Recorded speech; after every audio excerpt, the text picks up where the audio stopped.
Imagine standing barefoot on a beach that your grandparents once walked, except their beach was a forest. The trees are gone now, swallowed somewhere below the waterline, and the sea is still coming. Not in the dramatic crash of a storm surge, but in the slow, relentless daily creep that you can only measure by the stumps that have disappeared since last season, by the fishing grounds your father described that now sit fathoms underwater, by the way the horizon looks subtly different than it did in the stories of the old people. You can feel it happening, you just cannot stop it. This is not a hypothetical scenario. This is a lived reality that played out across thousands of generations of human beings on every coastline on Earth, beginning roughly 20,000 years ago and continuing with brutal consistency for the better part of 10 millennia. The world we inhabit today, with its familiar maps and stable coastlines, is a geologically recent arrangement, practically brand new in the long view of things.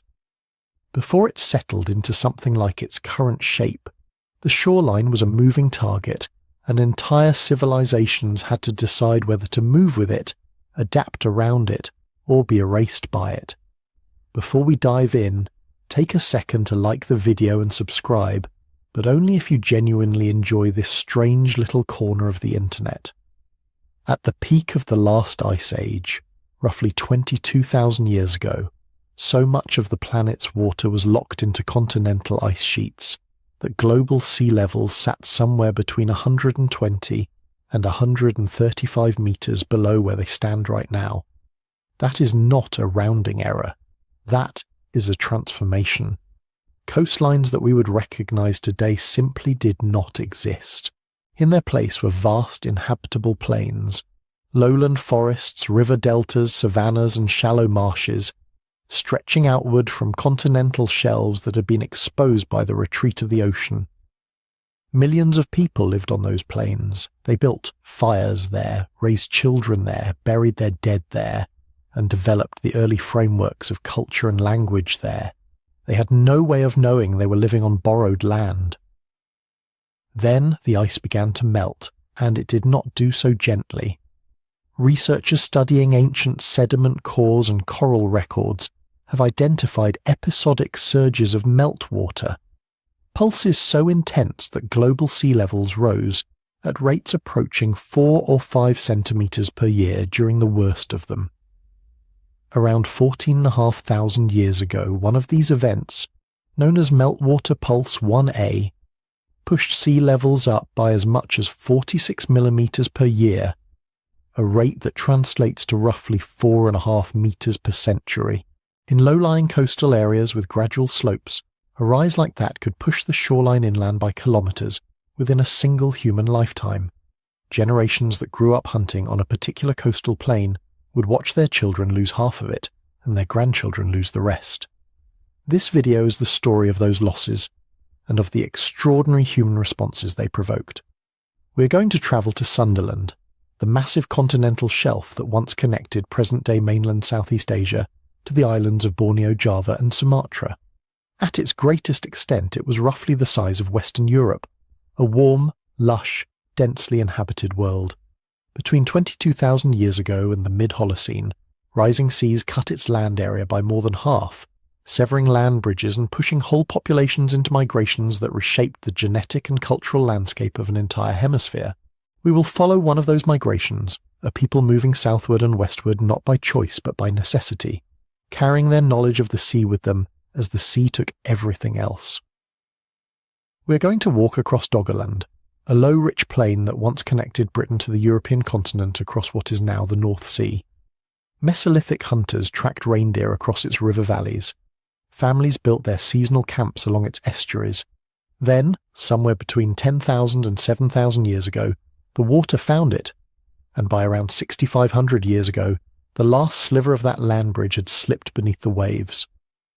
What the people there experienced and how they adapted is written not in texts, but in the fishing nets and sediment cores that have dredged up their tools from the seabed centuries later. We are going to stand at the edge of what may have been one of the most violent transformations of all, the moment around 7,600 years ago when the Mediterranean Sea punched through the narrow threshold of the Bosporus and began filling what had previously been a freshwater lake into the basin we now call the Black Sea. Estimates suggest the flooding expanded the sea's surface by roughly 100,000 square kilometres, and the water flow in those early years may have dwarfed anything in recorded history.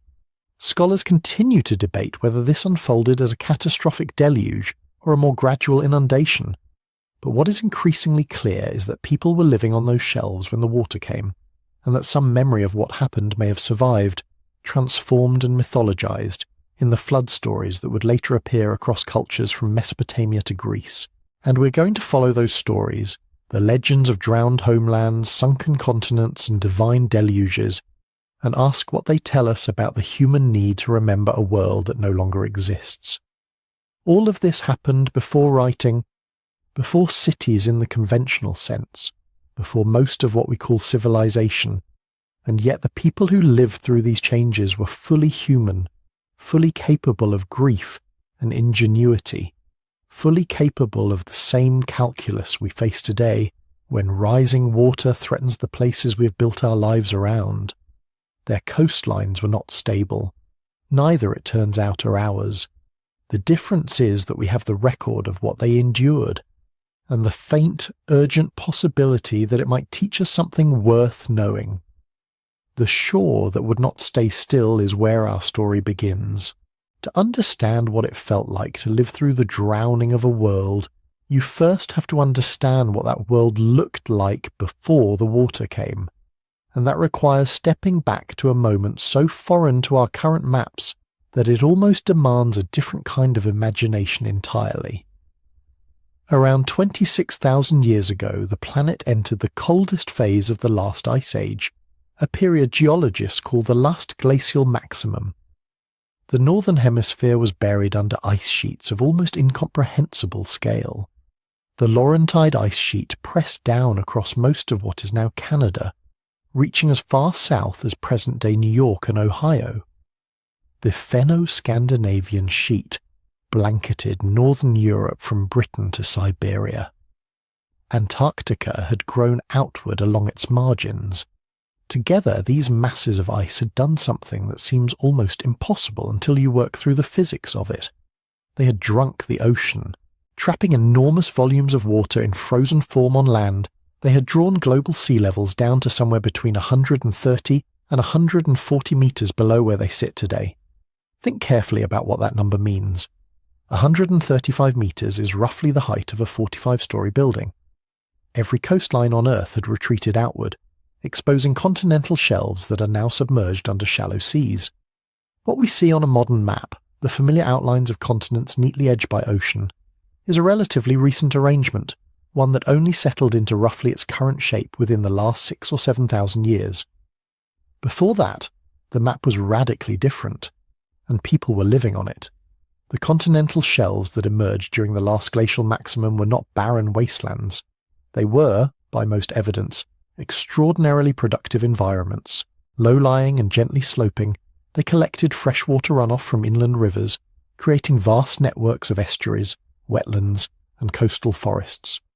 In tropical and subtropical latitudes, these shelves would have been warm, green, and teeming with food, fish, shellfish, game animals, edible plants. In temperate regions, broad river plains stretched outward to a coastline that lay tens or even hundreds of kilometres beyond its modern position. The people who lived on these shelves did not think of themselves as occupying a marginal or temporary space. They thought of it as home, because it was. For tens of thousands of years in some regions, these exposed landscapes had been the centre of human life, not a bridge to somewhere else, not a transitional zone, but a permanent homeland with its own internal geography of rivers and ridges, seasonal migrations, sacred places, and accumulated memory. This is a distinction worth holding on to as the story unfolds. When later people, much later, looked back at the coastlines that had vanished beneath rising seas, they sometimes imagined those places as bridges, corridors connecting one landmass to another, useful for a crossing, and then abandoned. But the people who actually lived on those shelves experienced no such thing. The land they walked on was as real and as central to their existence as any landscape on Earth. The shore was not a threshold they were passing through, it was where they lived. Then the ice began to release its grip, and it did not do so evenly. The long arc of deglaciation that followed the last glacial maximum was neither smooth nor predictable. There were centuries of slow, incremental melt, during which sea levels crept upward at rates barely perceptible within a human lifetime. Perhaps 1/10 or 2/10 of a millimetre per year, a pace at which shoreline retreat might have been measured not in years but in generations. A family living on a coastal plain during those quieter intervals might have noticed, over the course of a long life, that a particular beach was slightly narrower, a river mouth slightly more brackish, a stretch of low ground that once stayed dry through summer now flooding more regularly in spring. Concerning perhaps, manageable perhaps, not yet catastrophic. But the trend was not always slow. Woven into the long drift of rising seas were sudden, violent accelerations, episodes that researchers now call meltwater pulses, moments when the collapse of particular ice sheet sectors released enough water in a short enough time to push global sea levels upward by meters within a few centuries. The most dramatic of these, known as Meltwater Pulse 1A, occurred roughly 14,500 years ago. During this event, sea levels rose at rates approaching 40 to 60 millimeters per year, a pace roughly 15 to 20 times faster than the baseline trend, and roughly 15 times faster than the rise we are measuring in our own century. Over the 4 or 5 centuries of its duration, this single pulse added somewhere between 16 and 25 meters to global sea levels. On a gently sloping coastal shelf, a rise like that could move the shoreline inland by dozens of kilometers within a human lifetime. A second significant pulse, Meltwater Pulse 1B, followed around 11,500 years ago, adding perhaps 8 to 11 meters more in roughly 250 years. The precise numbers remain a subject of ongoing research and some disagreement, but the scale is not in doubt. What this means, in human terms, is that the people living through deglaciation did not experience a single consistent rate of change. They experienced something far more disorienting, long periods of slow loss that may have seemed manageable, interrupted without warning by episodes of acceleration that would have been nothing short of terrifying. Imagine the psychology of it.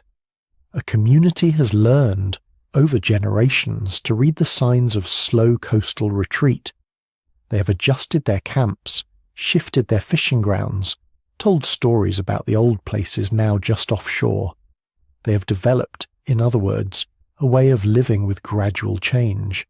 And then, within the span of a few decades, the rate doubles, then quadruples. The estuary they relied on vanishes. The river that drained their valley backs up and floods. The path along the coast that took a day to walk is suddenly underwater to the knees, then the waist, then gone entirely.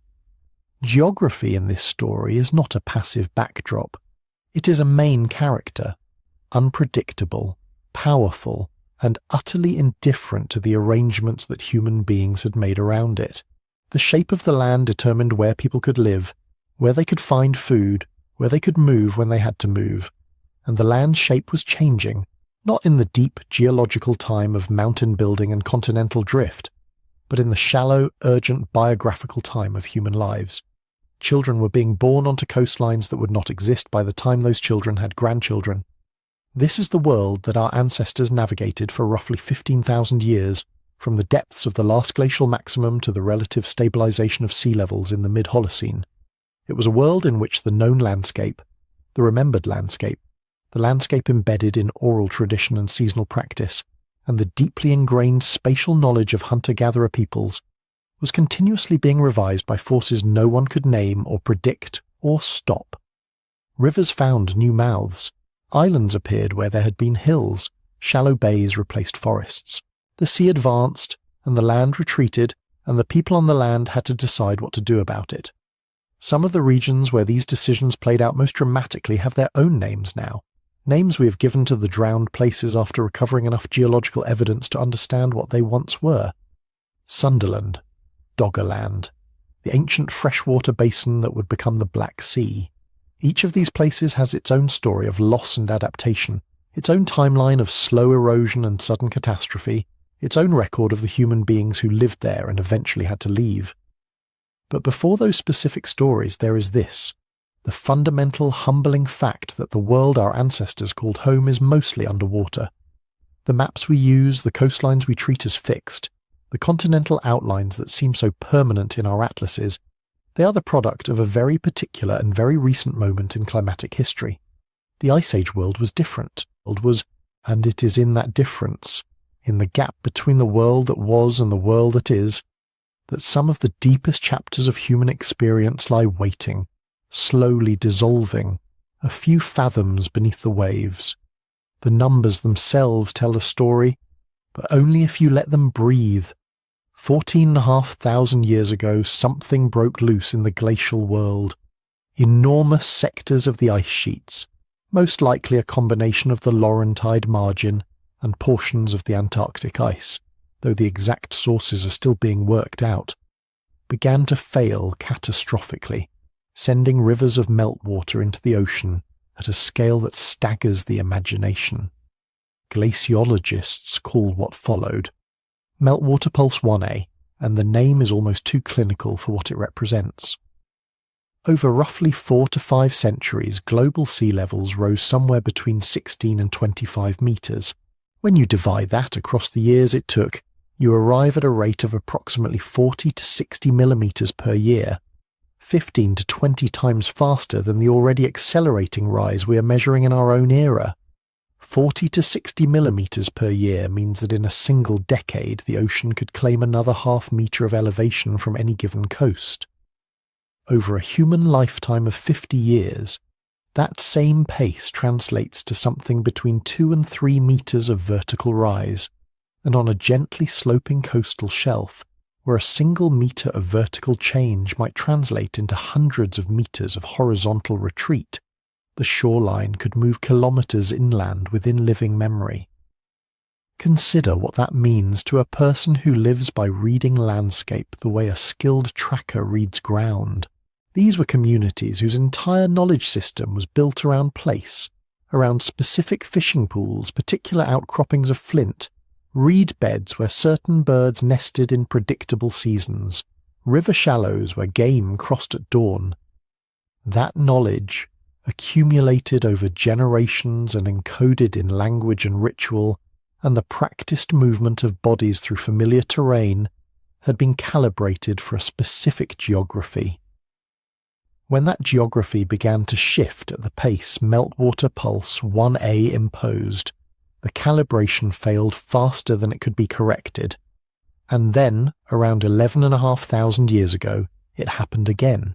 The second great acceleration, Meltwater Pulse 1B, added somewhere between 7 and 13 metres to global sea levels over perhaps 2 to 3 centuries. The exact figures remain contested, with some coral record studies suggesting a more gradual rise rather than a sharp spike.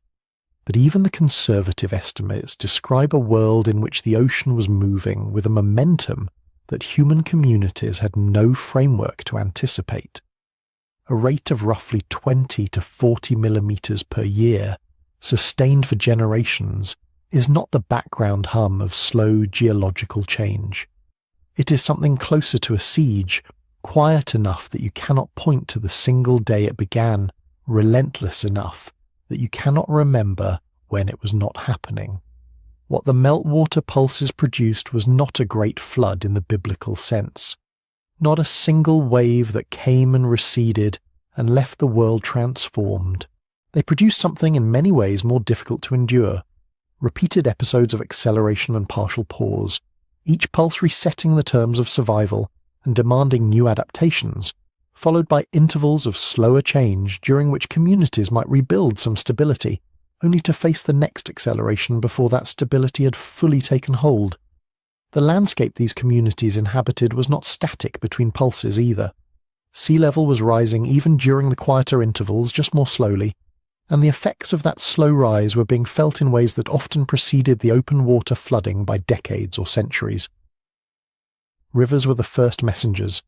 As sea level climbed, the base level into which rivers drained rose with it, slowing the current, causing rivers to drop their sediment load earlier and spread across their floodplains rather than cutting efficiently toward the coast. Valley floors that had been firm and navigable began to waterlog from below. The freshwater marshes that formed in these expanding floodplains were extraordinarily productive, rich in fish, waterfowl, amphibians, edible plants, and communities along the edges of rising coastlines almost certainly exploited them intensively in the early phases. But marshes are transitional. They are the landscape's way of preparing to become open water, and communities that stake their survival on them were, without knowing it, building their economies on ground that was already in the process of disappearing. Estuaries transformed on similar timescales. A river mouth that had been a sharp boundary between fresh and salt water gradually became something more ambiguous. First a zone of seasonal mixing, then a permanently brackish channel, then an increasingly marine environment as the ocean pushed further inland with each passing generation. Shellfish beds that had sustained communities for centuries moved with the shifting salinity gradient, sometimes retreating up the estuary, sometimes vanishing entirely when the conditions that had sustained them were disrupted by the speed of the change. The hunting grounds on the coastal plain, that broad, gently sloping landscape of open grassland and scrub woodland that had existed for thousands of years at the outer margin of the shelves, simply went under, first seasonally, then permanently, the familiar trails disappearing beneath shallow water that smelled of the open sea. None of these changes arrived with announcements. There was no clear moment at which the estuary became unsuitable, no single morning on which the hunting ground was obviously gone. Instead, there were years when the autumn floods retreated later than expected, years when the spring fish runs were smaller, years when a family returned to a camp they had used since childhood and found the access path chest-deep in water. And then years when they did not return at all, because there was nothing left to return to. The cultural adjustments required were profound, and the evidence of them, fragmentary as it necessarily is, turns up in the archaeological record in ways that feel, once you understand their context, almost heartbreaking in their practicality. Communities shifted the sources from which they obtained stone for their tools, because the outcrops they had relied on for generations were now offshore. Middens, the accumulated refuse heaps that archaeologists use as windows into daily life, show changes in species composition as communities adapted their diets to whatever the new coastline offered. Settlement sites moved to higher ground, and the pace of that movement accelerated during the phases that correspond most closely with the meltwater pulses. In Southeast Asia, the meltwater pulses that were erasing more than half of Sundaland's exposed surface were pushing whole populations southward, inland, away from coasts that were being consumed faster than people could adapt to them in place. In northwest Europe, communities on the broad plain that would later be called Doggerland were compressing into smaller and smaller territories as the plain shrank from its edges inward. The same global event, ice collapsing in Antarctica or along the Laurentide margin, was registering as a local crisis in river valleys and on fishing coasts thousands of miles away, with no mechanism linking cause to effect that any human observer could have perceived. This is perhaps the most disorienting aspect of the meltwater pulse era, and the one that deserves the most careful attention. The forces that were reshaping these communities' worlds were genuinely global in origin, events on ice sheets at the poles, driven by shifts in solar radiation and atmospheric circulation that operated on planetary scales. But the experience of those forces was entirely local. A hunter standing on the edge of what had been a reliable ford, watching the water run too high and too fast, was not thinking about polar ice. He was thinking about how to feed his family.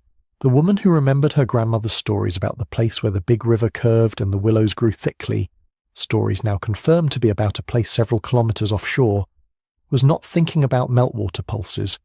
She was carrying the weight of a loss she had not chosen and could not reverse. That disjunction between global mechanism and local grief is not merely a historical curiosity. It is the fundamental structure of how climate change has always pressed upon human lives, the planetary machinery running according to its own logic, and the people caught in its consequences doing what people have always done, adapting where they could, mourning what they lost, and moving when there was nothing left to do but move. Nowhere was that grief more precisely shaped by landscape than in the place we now call Sundaland, though the people who lived there would have had no name for a thing they could not see the edges of, because there were no edges. There was simply the world stretching in every direction, forest and river, ridge and floodplain, the kind of continuous, intricate terrain that a people can inhabit for so long that it ceases to feel like a place and becomes instead the definition of place itself. At the last glacial maximum, roughly 22,000 years ago, These undershelf was a single connected landmass of more than 1 million square kilometres, what we now know as separate islands. Sumatra, Java, Borneo were not islands at all. They were highlands rising from a vast low-lying plain that joined them seamlessly to the Malay Peninsula and to mainland Southeast Asia beyond. The South China Sea as it exists today did not exist. In its place was land, river corridors, forest basins, coastal grasslands, the accumulated geography of an entire continent that now lies somewhere between 40 and 120 metres underwater. Picture the rivers first, because the rivers were the architecture of this world. 4 great drainage systems organised the shelf, the Johor draining southward, the Siam Basin reaching toward what is now the Gulf of Thailand, the Mekong system extending its reach far out across the exposed shelf, and the East Sunda drainage gathering the runoff from Borneo's interior highlands. These were not modest waterways. They were the major rivers of a continent, carrying the sediment of mountains down through lowland forest corridors to coasts that lay hundreds of kilometres further from shore than any coast does today. Along their banks and across their floodplains, the life that sustained human communities had organised itself over thousands of years into patterns of extraordinary richness. The forests were lowland evergreen rainforest, dense, layered, difficult to move through quickly but staggeringly productive for those who knew their logic.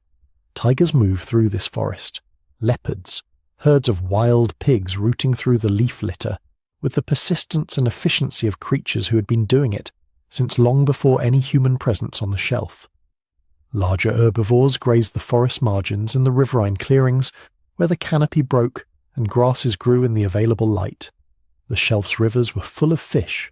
Its wetlands supported waterfowl in numbers that are genuinely difficult to imagine from the vantage of the degraded present. For a mobile forager, for a people who knew how to read the particular language of this particular ecosystem, Sundaland before the drowning was not a marginal environment scraped for survival. It was abundance, organised by long familiarity into something that functioned like a library of sustenance. The people who had written that library were the ancestors of those we now call the Malaysian Negritos, the Orang Semang, whose descendants today include the Kensyu and Kintak communities of the Malay Peninsula. Genetic and archaeological evidence suggests their ancestors had occupied Sundaland for somewhere between 50 and 70,000 years, making them among the most ancient continuous inhabitants of any region on Earth. They were mobile foragers, moving through river valleys and forest mosaics in patterns calibrated to season, to the movement of game, to the fruiting cycles of forest trees and the annual pulse of river fish. Their knowledge of the shelf was not the knowledge of newcomers adapting to unfamiliar ground. It was the knowledge of people who had spent 50,000 years learning one place so thoroughly that the learning had become instinct, encoded in language and in the practiced movement of bodies through terrain that responded season after season in expected ways. And then the ocean began to take it. The first meltwater pulse, around 14,500 years ago, stripped roughly 18% of the shelf's exposed area in a matter of centuries. The second pulse, around 11,500 years ago, removed another 19%. Between those two accelerations and the slower but relentless rise that connected them, Sundaland lost more than half its surface area by the mid-Holocene. Land bridges that had functioned as corridors for the movement of both wildlife and people. The bridge connecting Palawan to Borneo, the connection between Sumatra and the Malay Peninsula, broke apart as the rising water found the low points between highlands and turned them into straits. The Siam and Johor drainage catchments shrank by 30 to 50% as the rivers that had organised them found their lower courses submerged, their mouths pushed inland, their floodplains converted into shallow coastal seas. What remained of the river corridors mattered enormously. Even as the shelf flooded the elevated margins of the surviving river systems, perhaps 8% of the still exposed land, continued to function as movement pathways, keeping human groups connected to each other and to the game and plant resources that had structured their lives. But connectivity that had once been effortless and total was becoming something conditional, something that required navigation and decision-making that had not previously been necessary. Crossing what had been a morning's walk through continuous forest now meant standing at the edge of open water, watching the far shore, calculating distance and risk in ways your grandparents had never needed to consider. This matters for reasons that go beyond the practical problem of moving from one place to another. Human societies organized around kinship and alliance need the physical possibility of encounter to maintain the relationships that kinship and alliance require. When the land between communities became water, marriages did not happen, debts were not repaid, knowledge was not exchanged. The intricate social fabric that small forager communities used to manage risk across a wider network began to fray at exactly the junctions where it was most needed. Isolation, in the context of a rapidly shrinking landscape, is not merely a logistical inconvenience. It is a threat to the kind of collective intelligence that allows people to survive conditions that no single group could navigate alone. Genetic evidence suggests the pressure eventually became too great to absorb in place. Between roughly 12,000 and 8,000 years ago, populations ancestral to modern Malaysian Negritos began moving, southward and westward, pressed by the loss of coastal lowland that had been the heartland of their world, eventually carrying their lineages into mainland South Asia, where they would blend with and contribute to the populations already there. It was not a single dramatic exodus.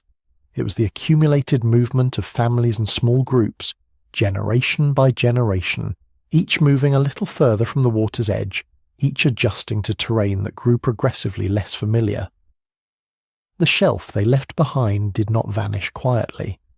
The rivers that had carved it over millennia left their channels cut into the seafloor, still visible in bathymetric surveys conducted today. The forests that had covered it left their organic traces in sediment cores, pollen records, charcoal, the chemical signatures of ecosystems that were intact and then were not. Somewhere beneath the shallow seas of the present-day South China Sea and the Java Sea, the old river valleys run silently in the dark, carrying nothing now, pointing in their drowned geometry toward a coast that exists only as memory preserved in the genes of people who live hundreds of kilometers from where their ancestors once stood and watched the water come, the story of what those people did next, where they went, what they built, how the breaking of Sundaland's connections reorganized the human map of an entire region, begins where the land ended and the open water began. Picture one band among many, a small group of perhaps 20 or 30 people, moving through the narrowing forest margins of what is now the southern Malay Peninsula, sometime around 10,000 years ago. We cannot name them. We cannot recover their language or the specific rituals by which they organized the passage of knowledge between generations. But the genomic record of their descendants and the modelled contours of the landscape they moved through allow us to say something real about the choices they faced and the reasoning those choices required. The elders in this group would have grown up hearing stories about a coast that no longer existed. Their grandparents had camped on beaches that were now submerged under several meters of warm, murky water. The inland forest they now occupied was not strange to them. Their people had moved through it seasonally for generations, but it had become permanent in a way it had not been before. The low coastal plains where certain shellfish could be gathered in abundance, where estuarine fish schooled in predictable concentrations, where the open edges of mangrove and tide line had offered a kind of foraging that the deep interior forest could not. All of that was either gone or had moved, and moved again, until tracking it became the central organizing problem of how this group understood its own survival.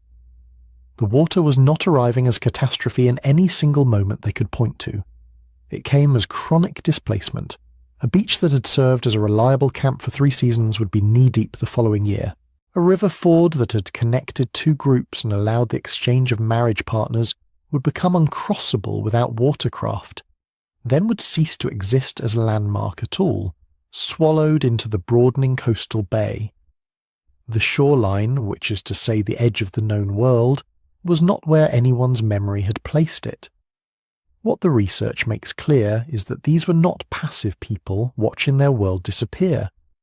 The genomic evidence indicating migration between Sundaland and South Asian populations, a signal visible in whole genome analyses of hundreds of individuals, points to organized, sustained movement over the period between roughly 12,000 and 9,000 years ago.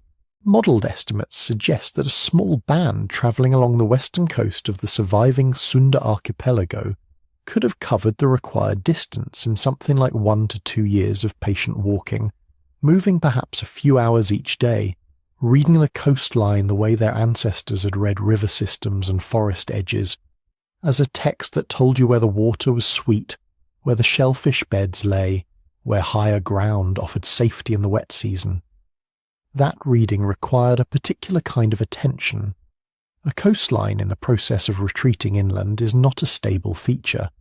The beaches shift. Freshwater sources that had existed at the base of coastal bluffs move as the water table adjusts. Mangrove belts migrate. The tidal flats that are extraordinarily productive foraging grounds during certain seasons exist only as long as the gradient between land and sea holds a certain geometry. Flood the shelf a few more meters, and the flat disappears under open water, or retreats to a position no one has yet learned. People who live by coastlines develop an almost geological sensitivity to these transitions. They know which features are trustworthy, and which are in the process of becoming something else. This family, this band, would have been making practical decisions constantly. Where to camp this season required weighing the availability of food against the risk that the site would be flooded before the next. Moving too early meant abandoning resources that were still productive. Moving too late meant competing with other groups who had already established themselves further inland or further along the coast. The forest interior offered different foods, a different palette of animals, different tubers and fruits, different dangers, and the knowledge required to exploit it efficiently was not identical to the coastal knowledge that had organized their grandparents' lives. Adaptation here was not a metaphor. It was a daily renegotiation of the terms on which the landscape would agree to feed you. Social ties were part of what made that renegotiation survivable. Small forager bands cannot afford to be isolated for long. They need the wider network of neighbouring groups that provides marriage partners for their young, assistance in lean seasons, and the accumulated knowledge of terrain that no single group can hold alone. As Sundaland shrank, losing more than half its exposed area between the last glacial maximum and the mid-Holocene, the connections between groups that had been maintained through the casual proximity of shared lowland were increasingly stretched across water or compressed into the remaining elevated corridors. Marriages that had once been arranged across a morning's walk now required planning across a much greater distance, or across the uncertainty of water that had not previously been there. The evidence suggests that these communities found ways to maintain those connections. The genetic signal of admixture, of populations meeting, interbreeding and exchanging lineages over the migration period, is not what you see in a people who scattered in panic and lost contact with each other. It is the signature of groups that stayed in communication, that recognized each other as kin across the changed landscape, and that eventually, together, moved far enough to integrate into the populations of mainland South Asia. They carried their memory of Sundaland in their genomes without knowing that they carried it, passing forward the evidence of a world that would not be rediscovered for another 10,000 years. What they also carried was the practical intelligence their displacement had forced them to develop. A people who had spent generations learning to read a retreating coastline were not poorly equipped to navigate a new one. Their ability to assess terrain, to look at a stretch of coast and understand where it was stable and where it was in transition, to identify the resources of an unfamiliar estuary by analogy with familiar ones, to know when a route was passable and when it was not, had been refined under exactly the pressure that makes cognitive tools sharp. Difficulty is a demanding teacher, and the people who moved out of drowning Sundaland had been in its school for a very long time. The forests of mainland South Asia that eventually absorbed their lineages were not Sundaland. The rhythms were different, the species different, the seasonal logic organized around different monsoon patterns and different river geometries.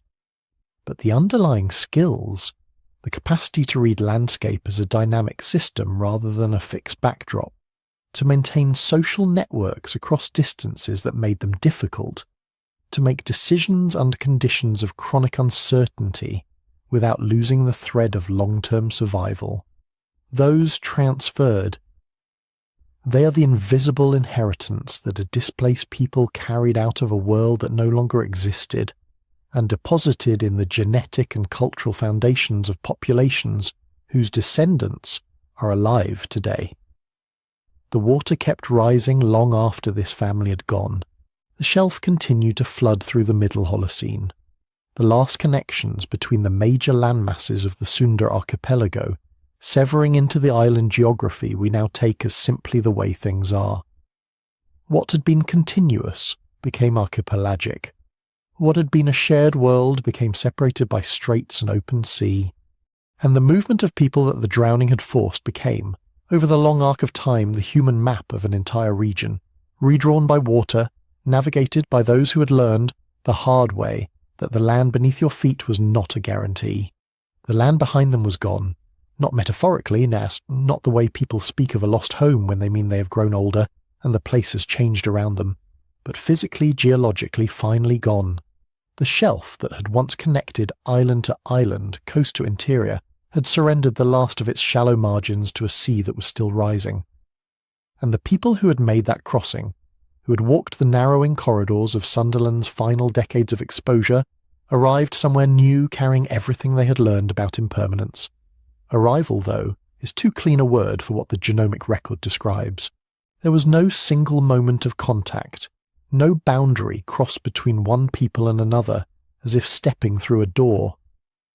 What happened along the emerging coasts of what we now call South Asia was something slower and more intricate. A decades-long, perhaps centuries-long process of approach, proximity and gradual entanglement between groups who had developed separately and were now, for the first time, living within reach of one another. Whole genome analyses of populations across the region carry the evidence of this entanglement in a ratio that is surprisingly precise. Roughly 29% of the ancestry of South Asian Austroasiatic populations traces back to these migrants from the Sunda world. That is not a trace. That is a substantial inheritance, the kind that comes from sustained contact, repeated intermarriage, and the slow integration of two populations sharing the same shoreline over many generations. There is a subtler signal in that data too, one that tells you something about how this contact actually worked. The migrant contribution to X chromosomes, which are more likely to carry female lineages, runs at roughly 1%, while the contribution to autosomes runs closer to 7%. That asymmetry is a male-biased signature, meaning the migration was more heavily male than female, at least in the early phases.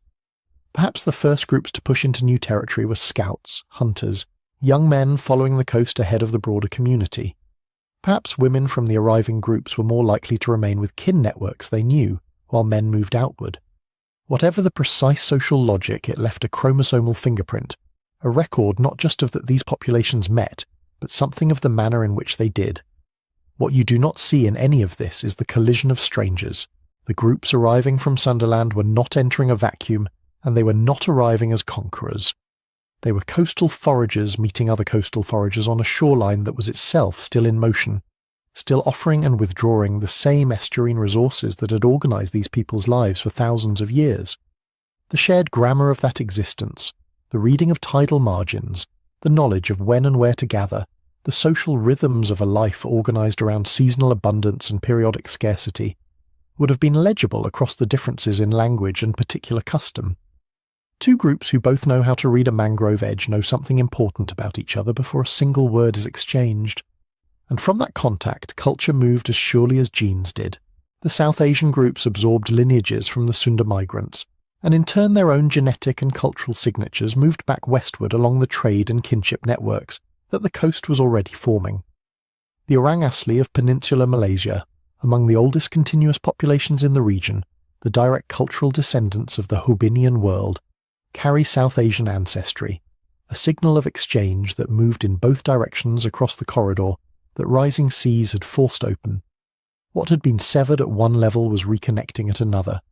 The water that destroyed the old geography of contact was also, in its slow and indifferent way, creating the conditions for a new one. This is what coastlines do when you watch them work across the long span of human time.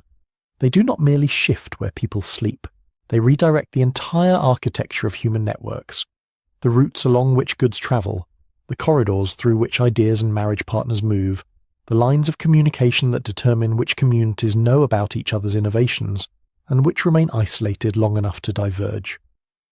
When Sundaland's land bridges snapped, they did not simply separate people who had been together. They sent some of those people on a trajectory that would bring them into contact with a completely different set of neighbours, creating a zone of mixing and cultural exchange that would not have existed had the water stayed where it was. The drowning of one world was the birth condition of another, and the people who moved through it were not merely surviving. They were, in the most literal sense, becoming something new. That process had an afterlife far longer than the migration itself. The communities that formed along the Indo-Chinese coast during the transition period between 12 and 8,000 years ago. Communities carrying blended ancestries, hybrid knowledge systems, the practical intelligence of people who'd been trained by necessity to navigate change, became the demographic and cultural substrate on which later coastal societies would build. The Bujang Valley on the Strait of Malacca, which would emerge thousands of years later as one of Southeast Asia's earliest and most significant maritime trading hubs, sits at the precise geographic junction where these ancient mixing processes played out. The deep human roots of that later sophistication reach back through the archaeology and into the genomics, down to the moment when a group of coastal foragers from a drowning world walked into contact with the people who were already there. Migration, in other words, is never only a response to pressure, it is also a source.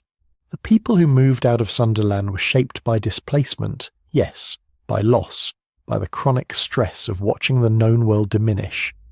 But they arrived somewhere new with expanded capacities, sharpened tools, and a body of knowledge about navigating instability that the populations they encountered had not been forced to develop in the same way. That knowledge entered the gene pool along with the chromosomes. It entered the cultural inheritance along with the stories.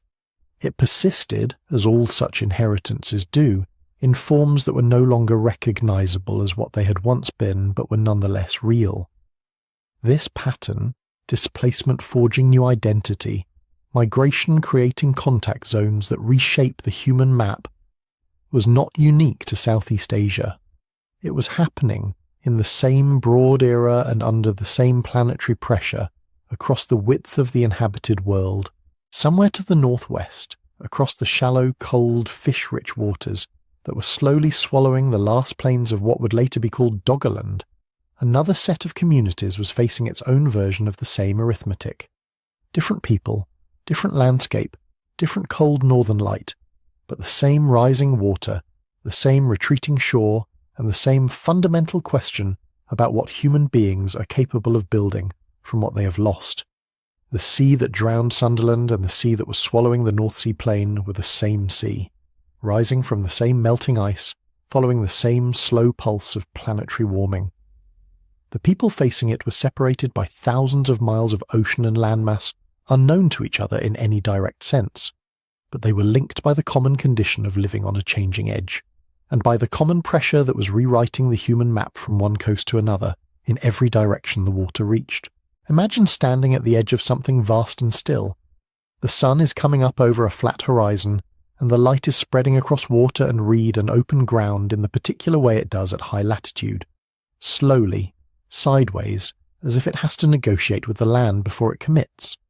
There are birds moving in the marshes to your east, the low percussion of waterfowl settling and rising.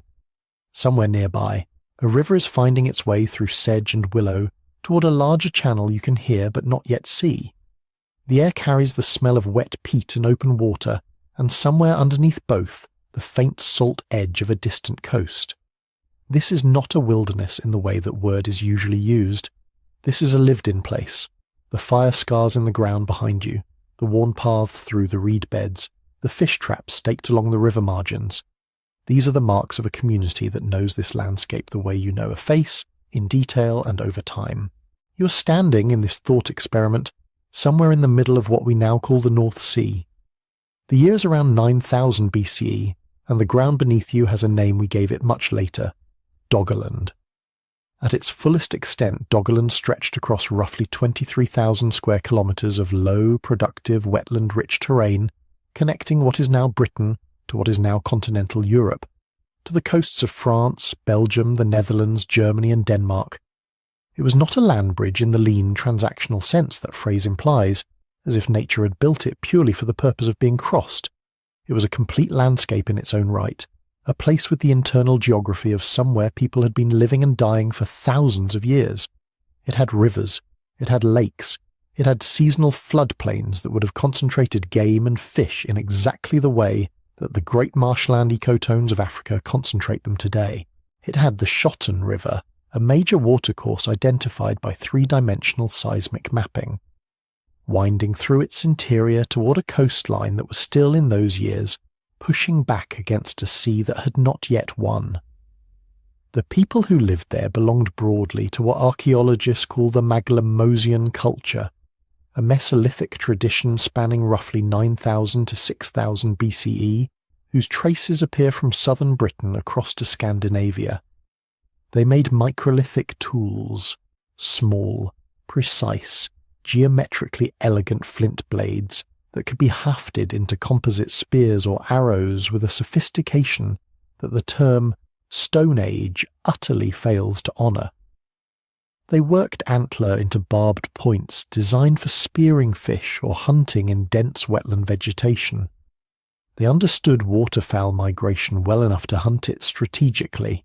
They read the seasonal rhythms of a landscape that rewarded intimate knowledge and punished ignorance, and they had been reading those rhythms across the generations long enough to accumulate a body of environmental intelligence that was as deep and as tested as anything their contemporaries were developing anywhere else in the world. This was not a lonely or marginal existence. The landscape they occupied was among the most biologically productive in Europe.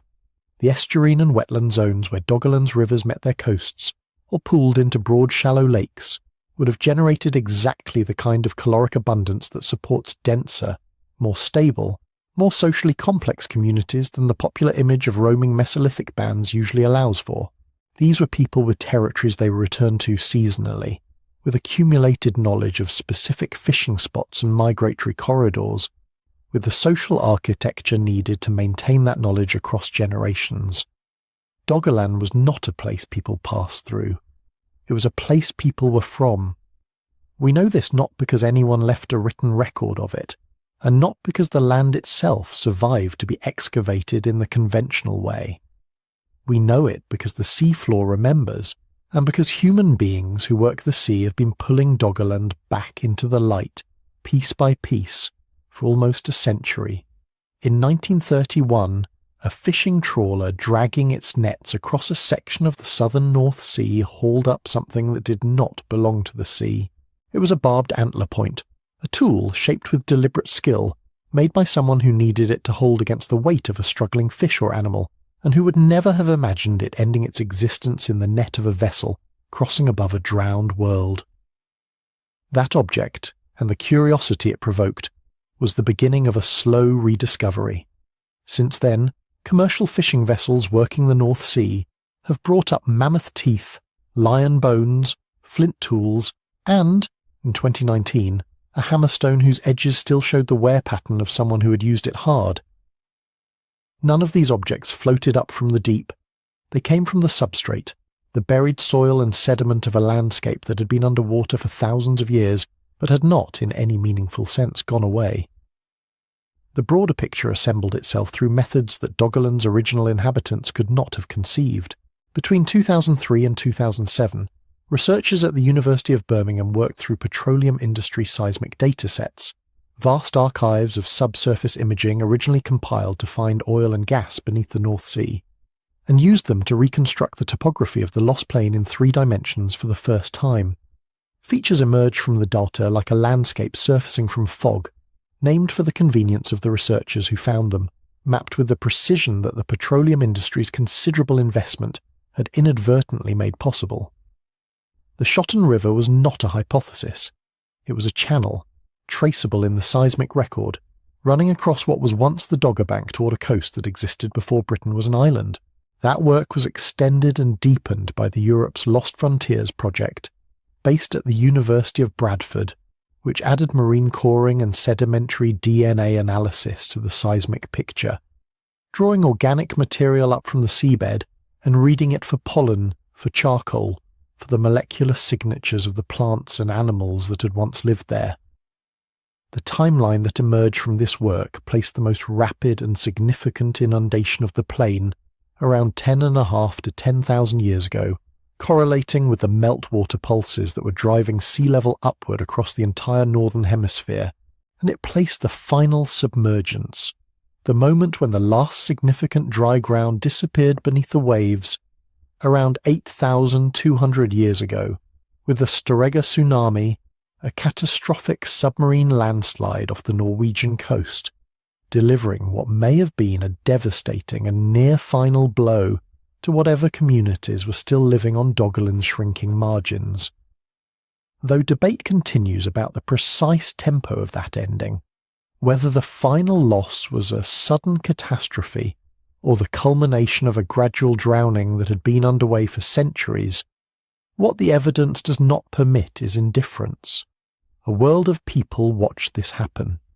They watched their rivers widen into estuaries and their lakes spread into bays, and their familiar headlands turn into islands and then into shoals and then into nothing.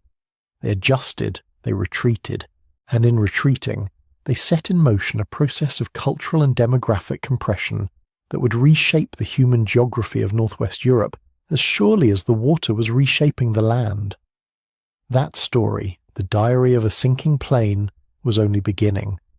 The numbers are worth sitting with for a moment. Around 10,500 to 10,000 years ago, calibrated to our best radiocarbon and sedimentary chronologies, Doggerland entered its most acute phase of loss.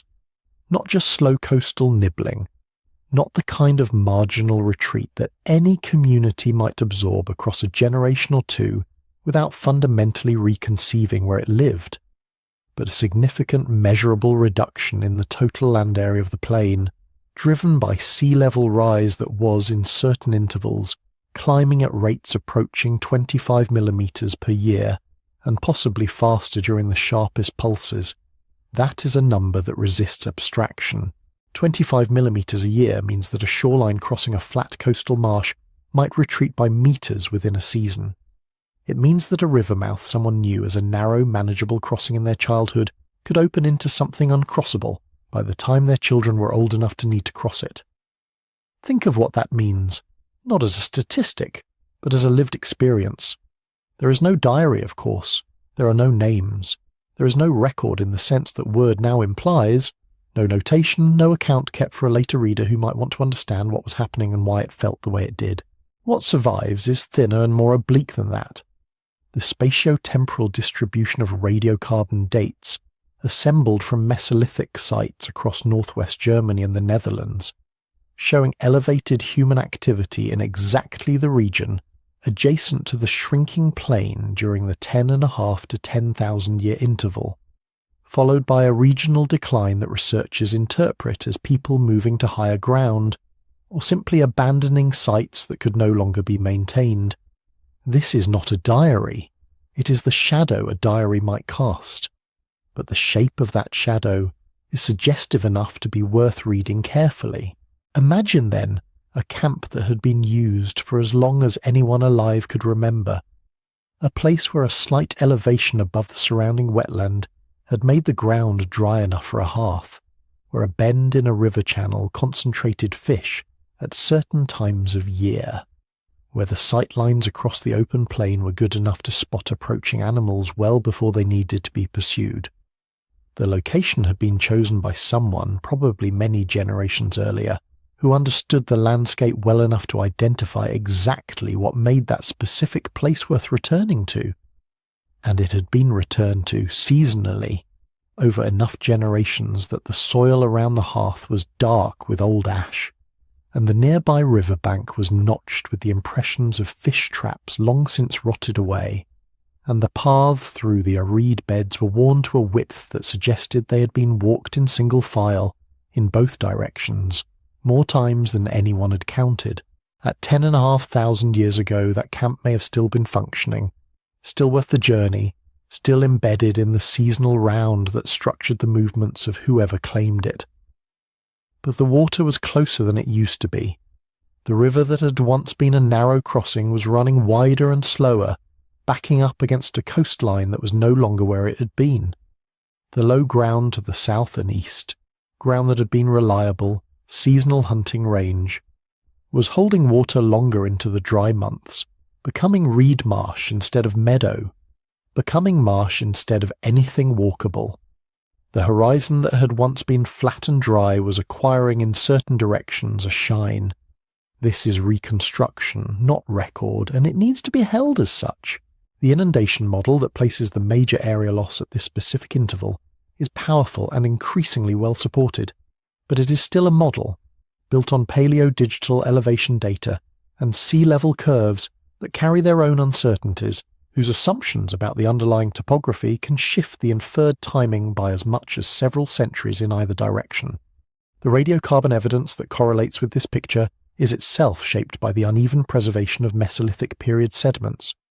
We find more sites from some periods and places simply because those sediments survived in accessible, datable form, and we find fewer from others not necessarily because people were absent, but because the record was drowned, compressed, or otherwise lost to us.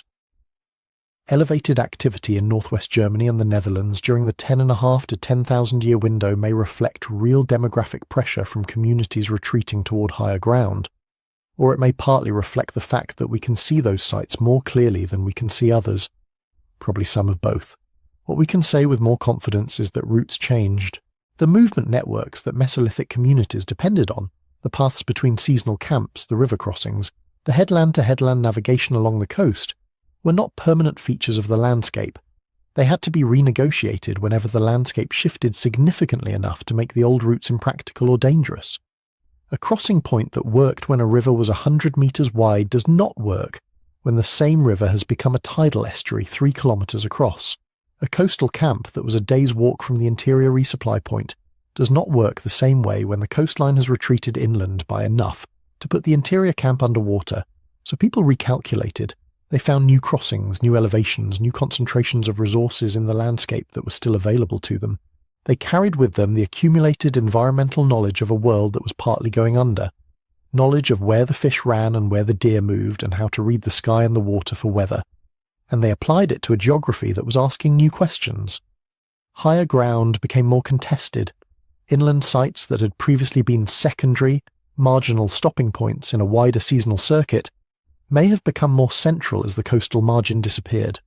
The people who had lived most productively on Doggerland's wetland edge were being pushed into the same upland territories that other communities already occupied, carrying their numbers and their knowledge into places where the carrying capacity was different, and the social geometry had to be renegotiated.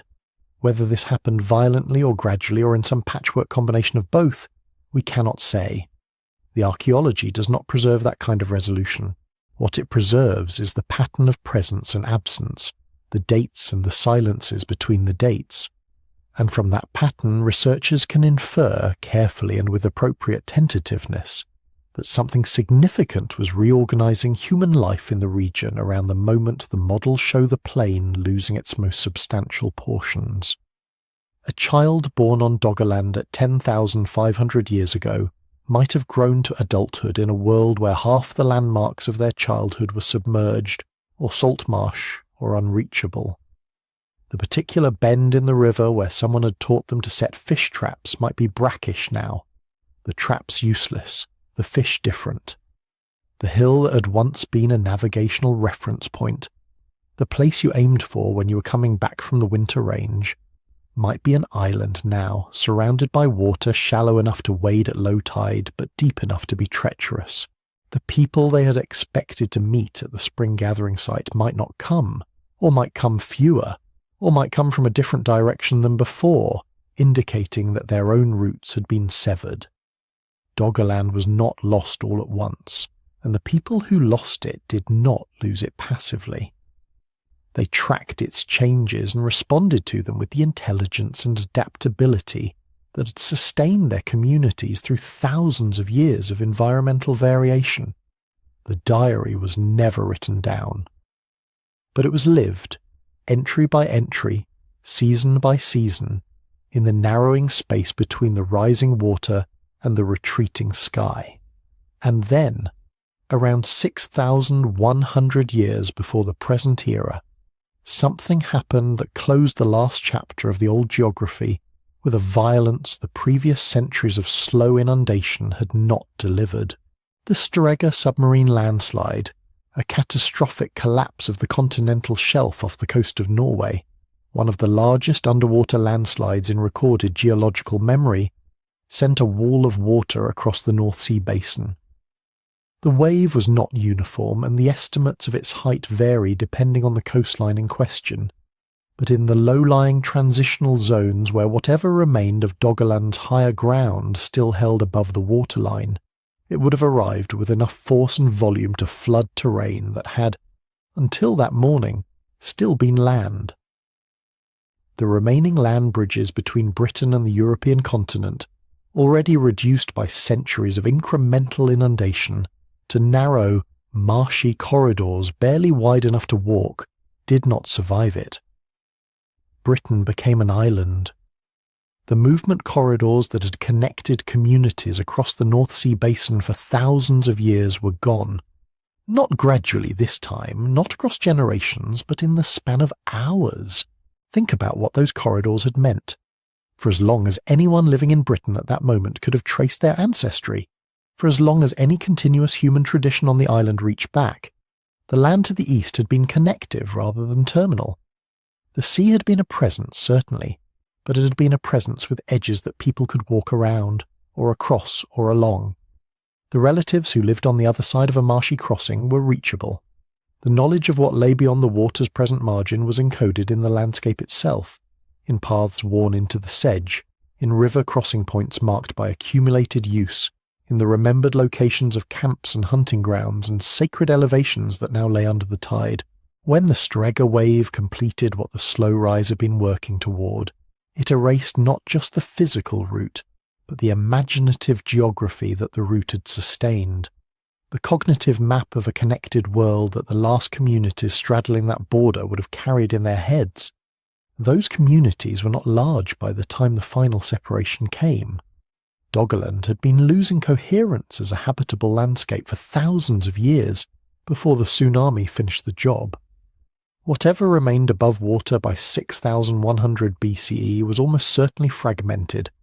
Islands of higher ground surrounded by tidal shallows, useful perhaps for seasonal foraging, accessible by small watercraft, but no longer a continuous plain through which people could move freely on foot.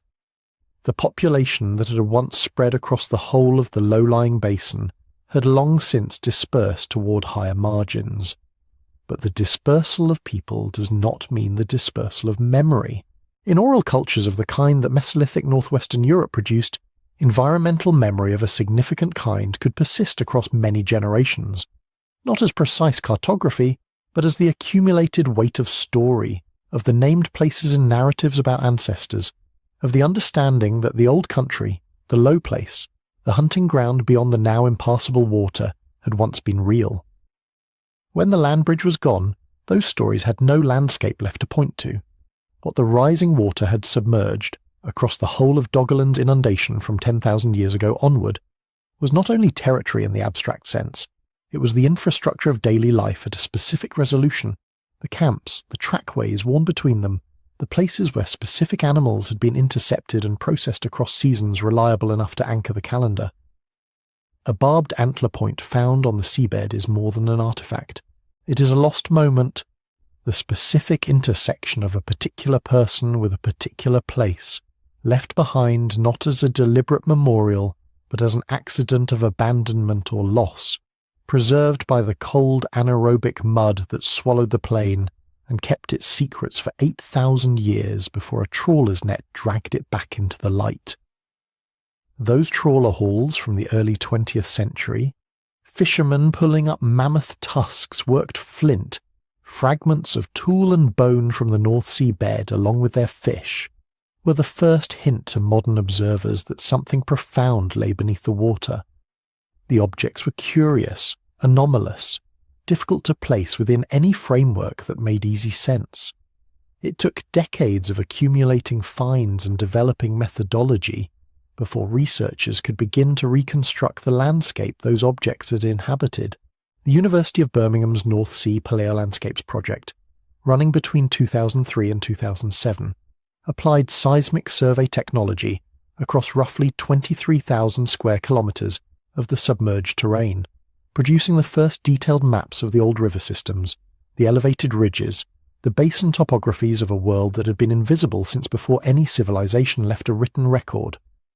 More recently, sediment DNA cores have begun to extract biological signatures from the seabed, the remnants of the plants and animals that once lived in this landscape, preserved in the chemistry of the mud. In 2019, a hammerstone was recovered from 32 metres of water, 40 kilometres off the coast at Cromer, still bearing the wear patterns of human use. The detective work is painstaking and slow, and the archive it works from is incomplete by definition, because everything that survived the inundation survived only by the accident of sediment and depth and anaerobic chemistry. Most of what was there is simply gone. But the North Sea keeps giving answers to questions that earlier centuries did not know how to ask. What emerged in the communities that survived the inundation, in Scandinavia, in Britain, in the territories bordering the now expanded sea, was not paralysis but transformation. As the coastline retreated and the interior hunting grounds of the old plain went under, the communities that had relied on Doggerland's extraordinary wetland productivity found themselves drawn more completely toward the new coastline itself. The emerging Ertugrul culture, identifiable in the archaeological record from around 5000 BCE and concentrated along the Scandinavian coastal margin, shows this shift with unusual clarity. A heavy reliance on aquatic foods, shellfish middens that accumulated over generations, pottery developed specifically for processing marine and freshwater resources, and material evidence of boats capable of open water travel. This was not a diminished culture making do with what the water had left. It was a culture that had turned toward the water and found, in its new orientation, a productive and distinctive way of living. A regional identity built from maritime engagement rather than from the inland plain that the sea had taken. Britain, now irrevocably separated, began developing its own distinct Mesolithic tradition along the same logic. The separation that the Storegga tsunami completed was not only geographical, it was the beginning of a cultural divergence, the slow accumulation of separate adaptations, separate technologies, separate relationships with the landscape that would eventually produce something recognizably British in its insularity and its orientation toward the sea. The maritime habits that would define the island's later history may have older roots than any of the civilizations that followed. The North Sea had been a plain, then it was a marsh, then it was an archipelago, then it was open water. The people who had lived through each of those transitions carried the memory of what came before in the only way available to them, in story, in practice, in the bone-deep knowledge of how to read a coast that had once been a countryside. And somewhere to the southeast, beyond the new horizon of the changed North Sea, another basin was approaching its own moment of transformation, a freshwater lake sitting below a narrow neck of rock, holding still against the weight of a rising Mediterranean that would, within centuries, come pouring through. The Black Sea was quiet in a way that the Mediterranean by that point was not.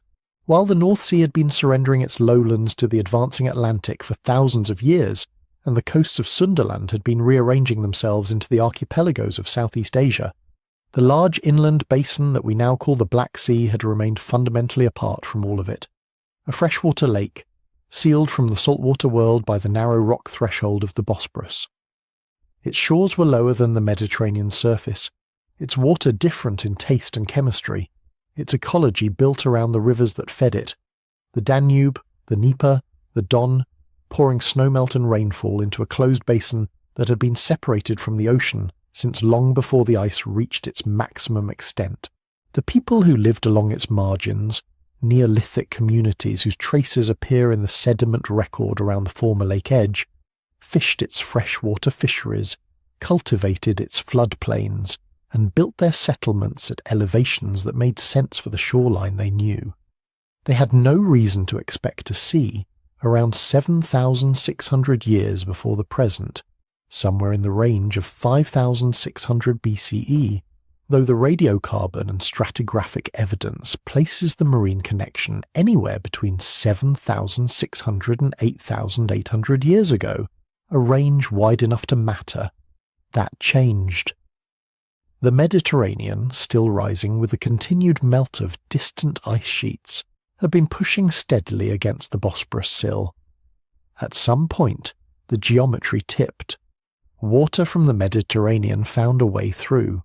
What happened next is where the science becomes genuinely contentious, and it is worth sitting with that uncertainty rather than resolving it too quickly into a single story. The model that captured the most attention when it was first proposed in the late 1990s by oceanographers William Ryan and Walter Pittman described a catastrophic inundation, a cascade of salt water pouring over or through the Bosporus threshold and dropping into the Black Sea basin with tremendous force, filling roughly 100,000 square kilometres of previously dry land, the equivalent of a coastline retreating dozens of kilometres in a relatively short span of time. Their modelling suggested an inflow on the order of 50 cubic kilometres of seawater per day, sustained for months or longer, a roar of water that would have been audible across vast distances, a permanent transformation arriving not over generations, but within a human lifetime, or conceivably within years. It was a compelling image, and it arrived at a moment when the scientific community was receptive to the idea that abrupt climate and hydrological events, rather than slow gradualism, had shaped the deep past. But the catastrophic model has not gone unchallenged, and in important ways the challenge has sharpened the picture rather than simply muddying it. Other researchers, examining seismic profiles and sediment cores from the Bosporus and the Black Sea basin, have argued for a slower reconnection, one in which two-way flow through the Bosporus had been occurring for some time before the basin fully equilibrated to marine levels, and in which the transformation of the shoreline unfolded across centuries rather than decades. A 2022 study reviewing persistent Holocene outflow from the Black Sea toward the Mediterranean argued that the stratigraphic record more consistently supports gradual reconnection than sudden catastrophic flooding, and that the romantic version of the event may have outrun the evidence that supports it. More recently, modelling of glacial isostatic adjustment, the slow rebound and deformation of Earth's crust as ice sheets retreated, has added another layer of complexity, showing that the estimated timing and magnitude of the flood shift significantly, depending on assumptions about the pre-flood lake level and the structure of the Earth beneath the region. The honest answer is that we do not yet know with confidence whether the Black Sea filled fast or slowly, and the difference is not trivial. It is the difference between a flood that a community living on the lake margin in a given decade would have experienced as an emergency, and a transformation that their great-grandchildren might not have recognized as distinct from the ordinary variability of a shoreline. What is not in dispute is the transformation itself. The Black Sea went from a freshwater lake to a brackish and eventually marine environment. The shoreline expanded enormously. 100,000 square kilometres is an area comparable to the entire surface of Iceland plus Ireland together, and the communities whose settlements had been placed according to the logic of the old freshwater margin would have found their geography fundamentally redrawn. The freshwater fisheries that had sustained those populations were replaced or displaced by a different ecology. The low-lying agricultural and pastoral land along the former lake margin, the fertile zone where the rivers deposited their sediments, and where Neolithic farmers had been establishing their livelihoods, went under. Whether this happened in a raw or in a slow creep, it happened, and it left behind a changed world. The archaeological record of the former lake margin is difficult to access, precisely because the flooded zone is now under tens of meters of water, and excavation of submerged Neolithic sites in a deep-water inland sea is logistically and technically demanding. Some sites have been identified and partially examined, yielding structural remains and material culture consistent with Neolithic occupation at elevations that the marine incursion would have inundated. But the archive is incomplete, and the question of how quickly people left, whether they fled or simply relocated over generations as the water encroached, remains open. What makes this episode one of the most debated flood stories in science is not just the geological complexity, but the cultural resonance that surrounds it. The Black Sea Basin sits at the centre of a geographic zone from which some of the earliest farming populations of Europe and Western Asia dispersed.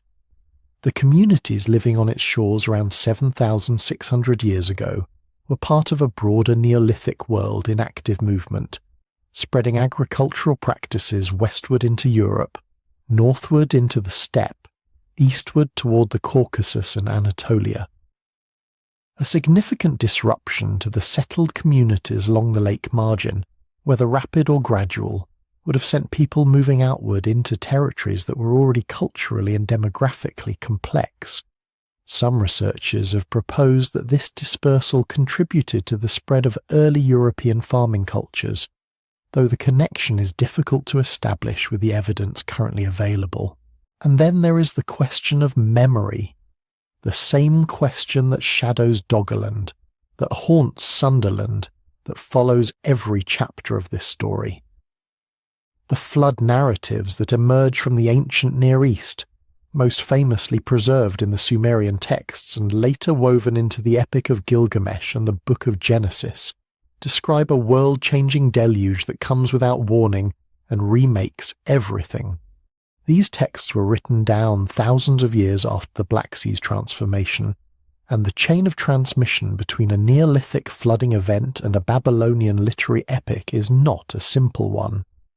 Most scholars are cautious about direct lines of causation, but the question keeps asking itself, what would a community carry forward across generations of retelling from the experience of watching a familiar shore disappear beneath a water that had not been there before?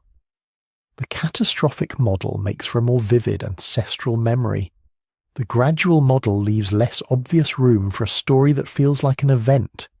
Neither interpretation can yet be closed, and that open door is part of what keeps drawing researchers back, geophysicists, archaeologists, mythographers, to a body of water that sits quietly now between the territories of several modern nations, holding its sediment record close, giving up its answers reluctantly, and bearing a name that says nothing about the freshwater world it used to be.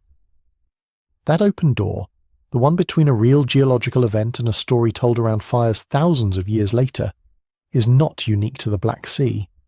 It is one of the oldest corridors in human intellectual history, and what moves through it is not evidence exactly, and not invention exactly, but something more durable than either, the shaped memory of catastrophe, passed from mouth to ear across generations until it hardens into myth.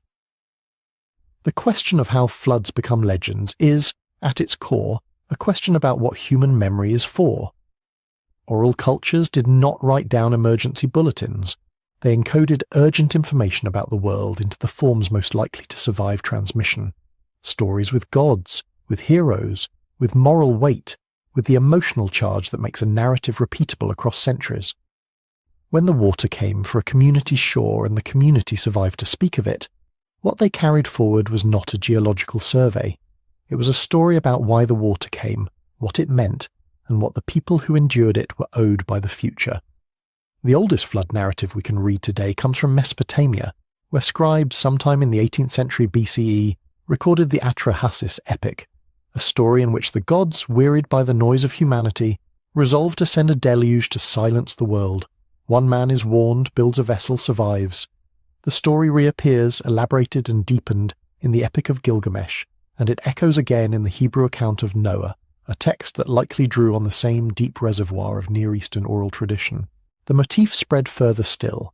The Indian Satapatha Brahmana, composed perhaps in the 6th century BCE, contains its own flood hero, Manu, who is warned by a fish and leads his family to high ground as the waters rise. The Greek Deucalion survived his deluge by building a chest. Across indigenous traditions from the Americas to the Pacific, variations on the same terrible theme appear with a consistency that is difficult to explain as coincidence. No serious scholar argues that all of these stories descend from a single event. The world is too large and the variations too great for that kind of simple lineage. But the prevalence of the motif strongly suggests that many of these traditions were shaped, at some point in their deep ancestry, by actual experience of catastrophic water. The last glacial maximum left roughly 120 metres of sea level still locked in ice. As that ice melted over 10,000 years, the coasts of every inhabited continent changed shape. Communities that had built their identities, their seasonal rhythms, their sacred geographies around particular shorelines found those shorelines gone. The experience was not rare. It was, in different intensities and at different moments, nearly universal, and narrative was the tool available to preserve it. The Black Sea event, whenever it occurred and at whatever speed, sits within this broader pattern without necessarily explaining any single myth. The connection that William Ryan and Walter Pittman drew in their popular 1999 book between the Black Sea inundation and the flood traditions of Genesis attracted enormous attention and remains genuinely interesting as a hypothesis, but it has also attracted legitimate criticism. The chain from a Neolithic flooding event in the Black Sea basin to a Babylonian literary epic written millennia later passes through too many unnamed hands, too many unrecorded transformations to be traced as a direct inheritance. Most scholars in the field hold the connection loosely, as a suggestive possibility rather than an established lineage. The Black Sea flood may have contributed to flood memory in the ancient Near East. It may also have been one of many such events that fed a much wider, older tradition. The archive does not permit certainty. What the Black Sea hypothesis does usefully, however, is remind us that the geography of ancient flood stories is not arbitrary. Mesopotamia, the heartland of the earliest written flood narratives, is itself a place shaped by catastrophic inundation. The alluvial plains of the Tigris and Euphrates were subject to sudden and devastating river floods, and archaeological excavations at Shuruppak and other Sumerian cities have found thick layers of alluvial sand deposited around 2900 BCE that record sudden flood events powerful enough to bury entire settlement layers beneath meters of sediment. Ancient peoples living in that landscape experienced floods as real, recurring, civilization-threatening events, and the literary tradition they built reflected that lived reality. Whether or not a specific inundation somewhere in the Black Sea basin lies behind the Atrahasis epic, the emotional and practical truth of the story, that water can take everything, was well understood by the people who wrote it down. The case of Atlantis sits at the other end of the cultural spectrum, arriving not through oral tradition, but through literary invention with a named author, Plato, writing in the dialogues Timaeus and Critias around 360 BCE. His account describes a powerful island civilization, arranged in concentric rings of water and land, that vanished into the sea in a single day and night of misfortune 9,000 years before his own time. The story has inspired an extraordinary range of interpretation, much of it unhelpful, and a great deal of outright fantasy.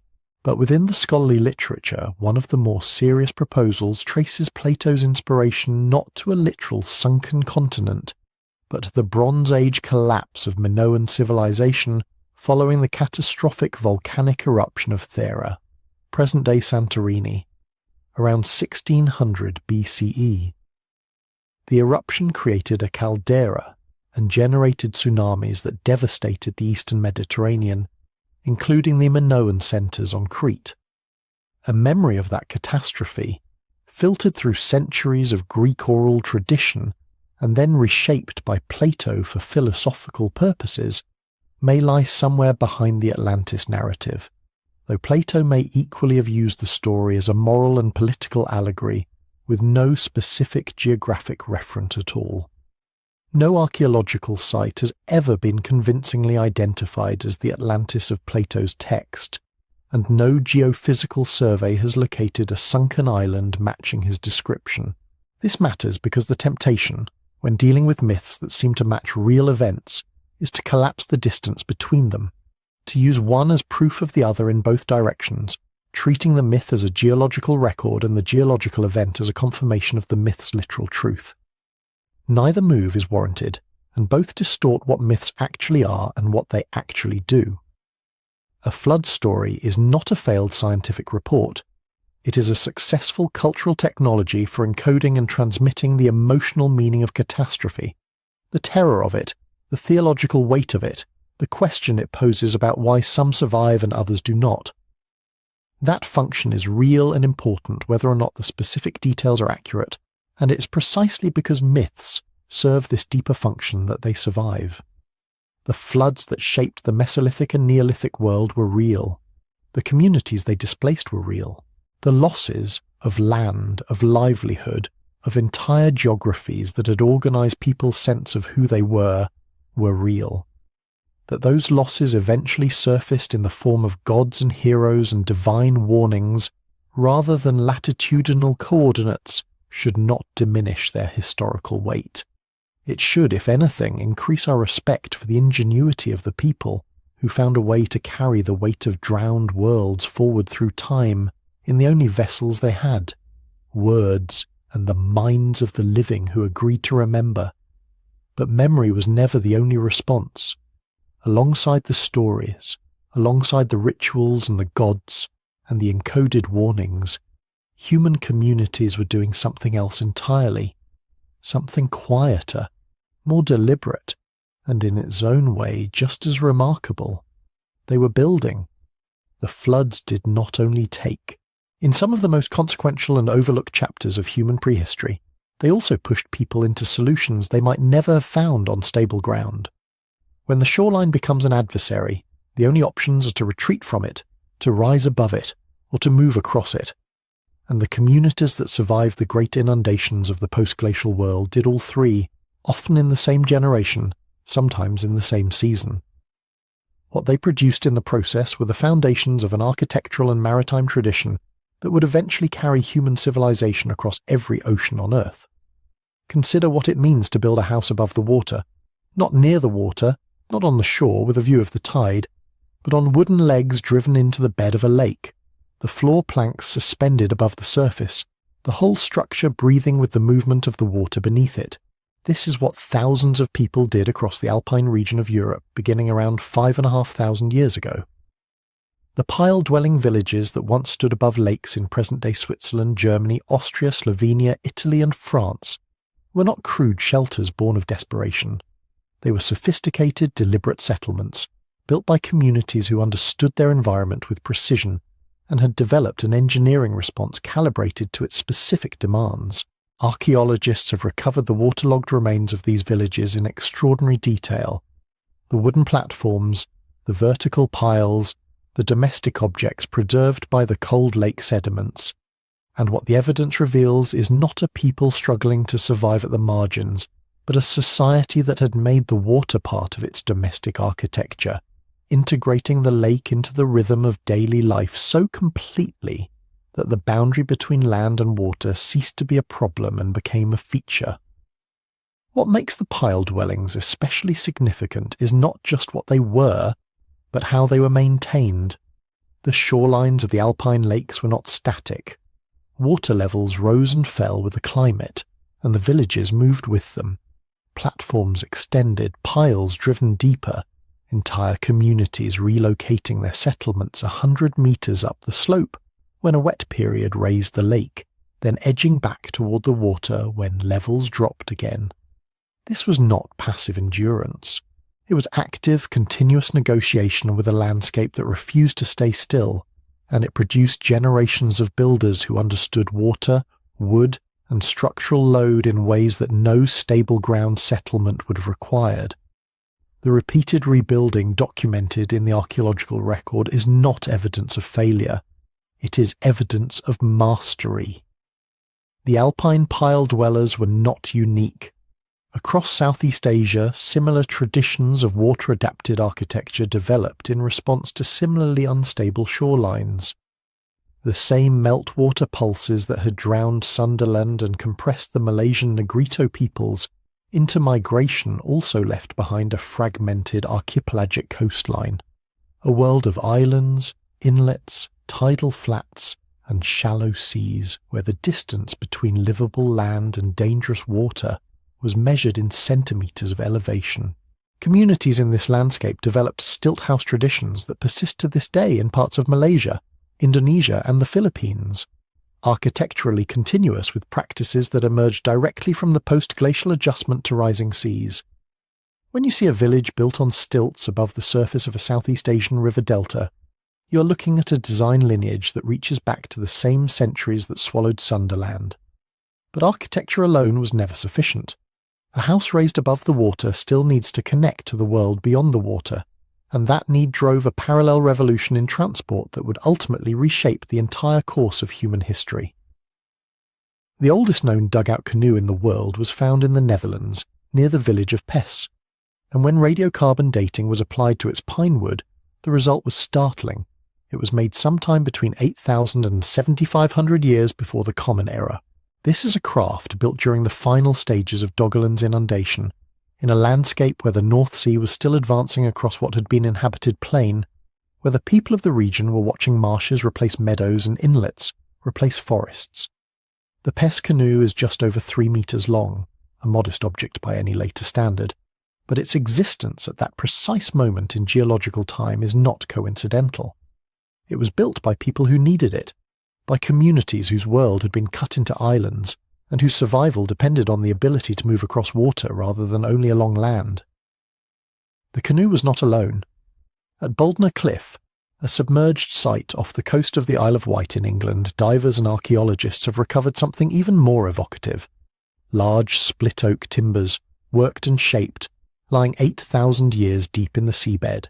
The interpretation that has emerged, carefully with appropriate scholarly caution, is that these timbers are the remnants of a boat-building workshop, a place where Mesolithic craftspeople were processing wood into components for watercraft.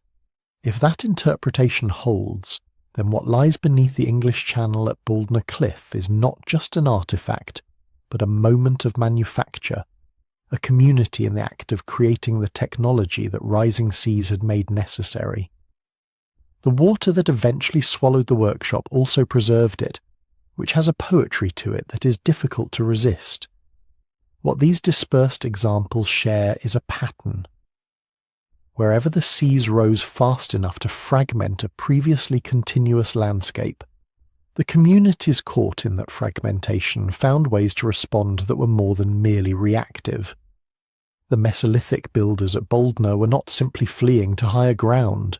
They were engineering a new relationship with the water, one based not on avoidance but on navigation. The Alpine and lake villagers were not simply retreating from the shore. They were incorporating the water into their settlements as a structural element, using the lake as both a resource and a defense, a boundary that kept them safe from predators and rival groups precisely because it required a boat to cross. In each case, the constraint imposed by rising water produced an innovation that would have been unlikely, perhaps even unnecessary, in a stable geographic environment. This matters because it corrects a subtle misunderstanding about where human ingenuity comes from. There is a tendency to locate the origins of maritime civilization in the Bronze Age, in the Phoenicians, in the Mycenaeans, in the seafarers who carried copper across the Mediterranean and tin from Cornwall to the workshops of the Levant. Those later achievements were real and remarkable, but they did not appear without precedent. The Bronze Age sailor who navigated the eastern Mediterranean stood on the shoulders of Mesolithic boat builders who had already spent thousands of years learning to read currents, paddle through chop, and construct vessels capable of carrying people and goods across open water. The merchant traditions of the ancient world inherited a maritime competence that had been developing quietly and without written record since the time when the first coastlines began to change. Adaptation, it turns out, is not a modern invention. It is not something humanity discovered when the problem became large enough to require a technical solution. It is among the oldest things we do, older than agriculture, older than cities, older than writing. And the evidence for it lies not only in the artifacts recovered from lake beds and sea floors, but in the simple fact that the descendants of every community that watched their shores disappear are still here, still building, still moving across the water that their ancestors learned to navigate when the world gave them no other choice. And yet, for most of the time since those shores disappeared, the knowledge of their existence vanished with them. The forests that once covered the floor of the North Sea, the river valleys that threaded across the exposed shelf of Sundaland, the the hearths where Mesolithic families sat above what is now open water. All of it descended into darkness and pressure and sediment, remembered only in stories too old to verify, and in the shape of coastlines that no living person had ever seen. What happened to those worlds felt for a long time like a permanent kind of erasure. The sea keeps what it takes, but it does not keep it perfectly hidden. And in the last few decades, something has begun to happen that would have seemed like its own kind of myth to the people who first developed the tools to attempt it.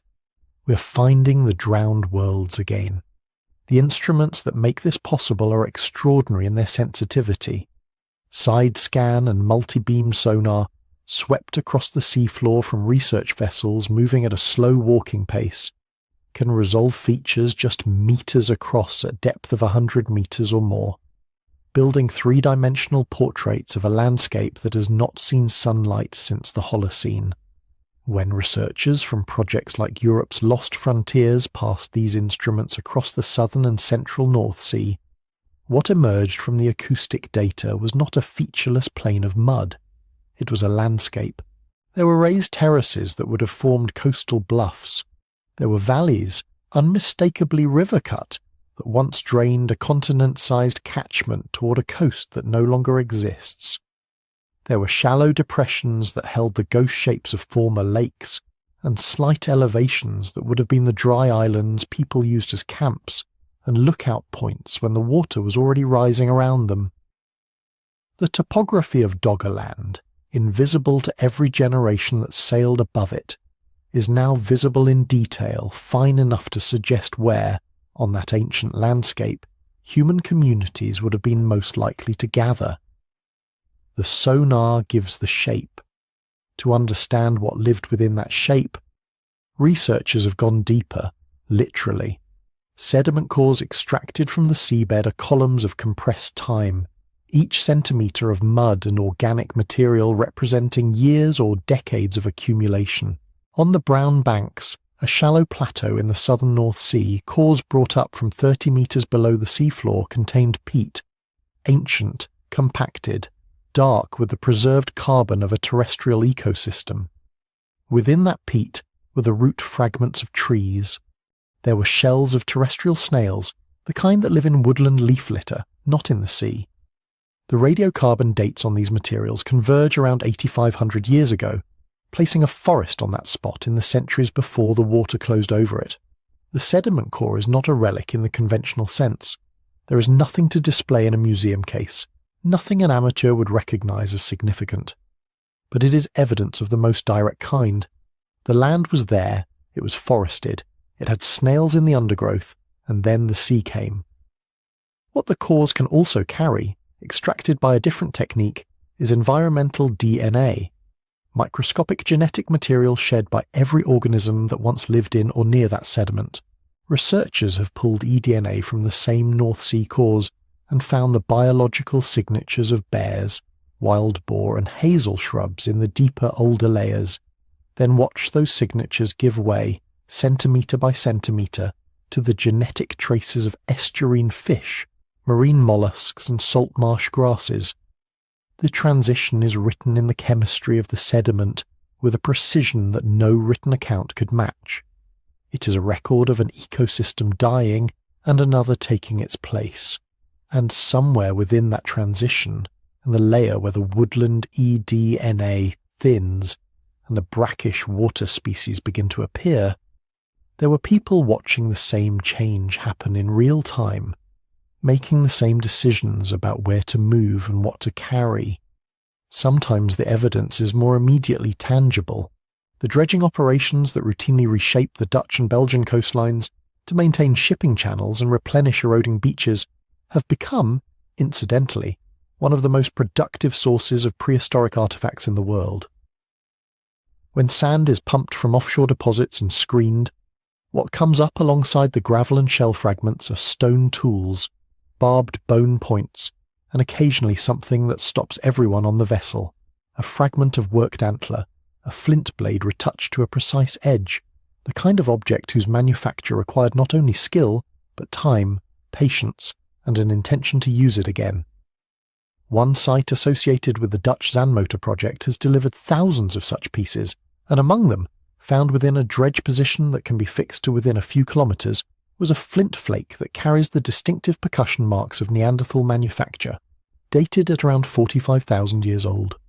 That flake sat in the sediment of what is now the North Sea for nearly half the span of modern human history, and a sand pump brought it to the surface. The loss of in situ context is real and acknowledged. A dredged artifact arrives without the soil matrix that would tell you how it relates to the objects around it, without the stratigraphic position that would anchor it to a specific moment in the sequence. Researchers are clear-eyed about this limitation, but the artifacts are not meaningless for it. They are a coastline-made material, an archaeological shoreline assembled from thousands of separate finds, each one a fixed point in the geography of a world that the maps have never shown. All of this makes the threat to these underwater archives a matter of genuine urgency. Bottom trawling, the practice of dragging weighted nets across the seabed to catch demersal fish, disturbs an area of ocean floor each year equivalent to the combined land area of Brazil, the Congo and India. A study of wreck sites in the western approaches found that more than 40% of the sites examined showed direct physical damage from fishing gear, ranging from net entanglement in exposed structural elements to the wholesale bulldozing of fragile hull remains. But wrecks are only the most visible category of what the seabed holds. The same trawl nets that damage a medieval shipwreck also pass through the sediment layers that preserve peat and pollen and environmental DNA, through the undisturbed deposits that still contain hearth material and worked bone in the positions where people left them. Coastal development, submarine cable installation, and aggregate extraction create their own corridors of disturbance across regions that have never been surveyed, destroying evidence that has survived 10,000 years of submergence, only to meet a steel dredge bucket in the 21st century. The seafloor, understood fully, is the largest archive of human survival in existence.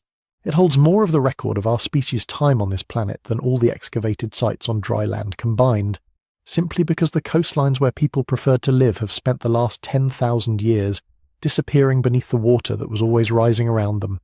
Every inundation that swallowed ashore also sealed what lay on that shore in a cold, low-oxygen environment that is, in some ways, better for preservation than open air. The drowned worlds are not gone. They are waiting, and we are only beginning to learn how to read them. That learning has never been more pressing, because the story of rising seas is not finished. The same forces that flooded Doggerland and erased the coasts of Sundaland and filled the Black Sea basin are not historical curiosities. They are processes that slowed, steadied, and are now unmistakably beginning to accelerate again. The number itself sounds almost modest, 3 millimeters per year, less than the thickness of a coin, accumulated across 12 months of tides and storms and the ordinary business of coastal life. And yet that rate, measured with the satellite altimetry and tide gauge networks that now monitor the world's oceans, with a precision unimaginable to any previous generation, represents something that the deep past makes legible in a way that climate projections alone cannot. It is not 3 millimeters as an abstraction. It is 3 millimeters the way the first morning of a flood is 3 millimeters, the beginning of a direction that does not, without intervention, reverse itself. What the geological record establishes, with uncomfortable clarity, is that this rate is accelerating. Through most of the 20th century, global seas rose at around 1.5 millimeters per year, slow enough that most coastal populations absorbed the change without registering it consciously, the way a person does not feel their hair growing. By the first 2 decades of the 21st century, that rate had climbed to nearly 4 millimeters per year, and the trajectory is not flattening. The meltwater pulses that drowned Sundaland and ended Doggerland moved at 40 or 50 millimeters per year, sustained over centuries. We have not reached that speed, but the arrow is pointing in a familiar direction, and the people who lived through those ancient accelerations did not have the luxury of choosing a different course. They simply had to survive the one that was given to them. Standing in Venice on a November morning, watching the Acqua Alta flow silently up through the drain grates in Piazza San Marco and spread in a thin, mirror-flat sheet across the stone, it is possible to feel something very old in the situation. The city is sinking, not only because the sea is rising, but because the sediment beneath it compresses under centuries of weight, contributing its own downward drift of roughly 1 millimetre per year on top of what the ocean is doing from below. The combined effect means that Venice is losing ground from 2 directions simultaneously, and the projections for the century ahead describe a threshold that the city's extraordinary and expensive flood barrier system, the most gates, raised and lowered across the lagoon's 3 inlets by compressed air, was not fully designed to manage. Once sea level rises past roughly 0.5 metre above current baselines, the engineering calculus begins to shift fundamentally. Beyond 4.5 metres, which some scenarios place in the centuries after 2300, the question of defending Venice may become inseparable from the question of whether Venice, in the form it has held for 1,000 years, can continue to exist where it stands. The people who built Venice understood this tension at the beginning. They chose the lagoon because it was defensible, because the water that protected them from armies also isolated them from the mainland's political chaos, and because a city balanced on wooden piles driven into tidal sediment was, paradoxically, more stable than anything built on the shifting allegiances of solid ground.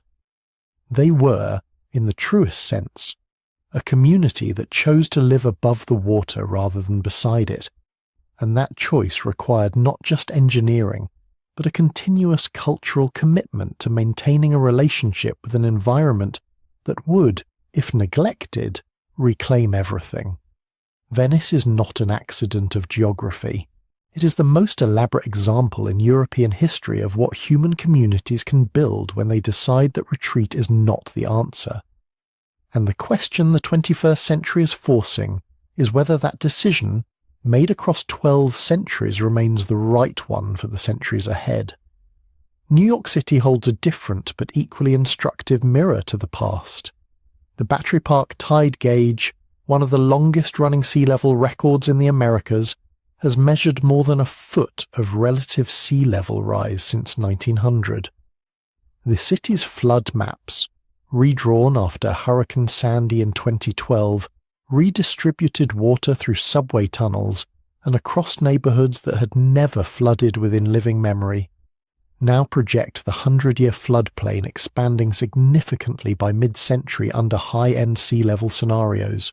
The financial district that stands at the southern tip of Manhattan was itself built partly on landfill, ground reclaimed from the harbour over centuries of commercial ambition, pushed steadily outward from the original Dutch shoreline into water that is now incrementally pushing back. What the sediment cores of the North Sea show in layers of peat and root fragments and shifting eDNA, the Battery Park gauge shows in numbers, a slow, continuous adjustment between land and water that the built environment has not yet fully reckoned with. What has changed between the Mesolithic family watching the estuary reach the base of the dune, where their shelters stood, and the engineer watching the Mosegate's test cycle in the Venetian lagoon, is the nature of the tools available. We can model the physics of ice sheet dynamics. We can forecast storm surge with accuracy measured in centimetres and hours. We have institutions capable, in principle, of coordinating the movement of populations, the construction of seawalls, the redesign of whole urban coastlines. We have the Netherlands, which lost a fraction of its land to the sea in the 14th and 15th centuries and responded over the following 600 years by building a hydraulic civilization, an entire culture organised around the management of water, and which now exports that expertise globally while also experimenting with something that would have struck the Doggerland Mesolithic as purely mythological: homes that float. In Amsterdam and in purpose-built communities along Dutch waterways, residential structures sit on hollow concrete pontoons, rising and falling with the water table, connected to utilities through flexible couplings, incorporated into city zoning codes that once only imagined fixed ground. They do not fight the water, they move with it. What has not changed is the human vulnerability at the centre of the problem. The farmers and fisherfolk of the Black Sea Basin, who may have fled north and west as the Mediterranean broke through the Bosporus, did not have the option of modelling their risk. But they felt the same compression of choice, between staying and losing everything slowly, or leaving and losing everything except their lives and what they could carry, that faces the people of low-lying Pacific atolls today, or the communities built on the Mississippi Delta where the land is subsiding beneath neighborhoods that have existed for generations. The arithmetic of displacement does not become less brutal because we can calculate it in advance. In some ways, knowing the timeline makes the grief more precise. What evolution means now, in the face of a rising sea, is not the biological shift that reshaped the populations of Sundaland as they scattered across a narrowing archipelago, selecting for the physiological tolerances and genetic signatures that researchers are only now learning to read in the DNA of living descendants. It is something faster and stranger, and perhaps more demanding. The evolution of what a city thinks it is, of what a coastline is for, of whether the idea of permanent settlement in a particular place is a right or a negotiation, conducted not with other people, but with the physics of a warming ocean. The sea does not ask permission. It never has. The only question that the deep past leaves open is whether we are paying the kind of attention to its movement that the people of Doggerland and Sundaland and the Black Sea shores, eventually at great cost, were forced to learn. There is a pattern woven through all of it, visible only when you hold the three great drownings together in the same frame. Sundaland disappearing beneath the Java Sea as meltwater pulses accelerated to rates of 40 millimeters per year, breaking the land bridges between Sumatra and the Malay Peninsula, between Borneo and Palawan, until what had been a continuous subcontinent became an archipelago of islands separated by warm, shallow water. Doggerland dissolving into the North Sea over the same long centuries, its river valleys silting with salt water, its forests drowning in place, the families who had hunted and fished its plains retreating generation by generation toward higher margins until the plain itself ceased to exist as anything other than a dim, inherited memory of somewhere that had been home, the Black Sea filling in the span of a single lifetime, or perhaps more gradually. The debate has never fully closed. As the Mediterranean breached the Bosporus and turned a freshwater lake into a salt sea, adding roughly 100,000 square kilometers of drowned shelf to a coastline that had already given its inhabitants everything they needed to live. 3 places, 3 different scales of loss, 3 different tempos of catastrophe. And yet the human response in each case traces the same essential shape. First, observation. A careful, generational reading of a landscape in the process of changing. The kind of attention that only people who depend directly on a coastline for their food and their movement and their sense of where they are in the world can sustain.